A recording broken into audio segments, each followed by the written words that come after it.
દસમુખી રુદ્રાક્ષ ભગવાન વિષ્ણુનો છે. જે મનુષ્ય દસમુખી રુદ્રાક્ષ ધારણ કરે અથવા દર્શન કરે એને દસે દિશાઓમાં વિશેષ પ્રભાવ પ્રાપ્ત થાય છે. રાજસી કાર્યોમાં પણ સફળતા મળે.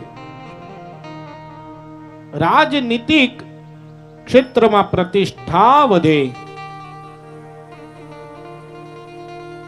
જે મનુષ્ય દસમુખી રુદ્રાક્ષ એની પૂજા કરે એના પરિવાર એની દર પેઢી ફૂલતું ફાલતું રહે.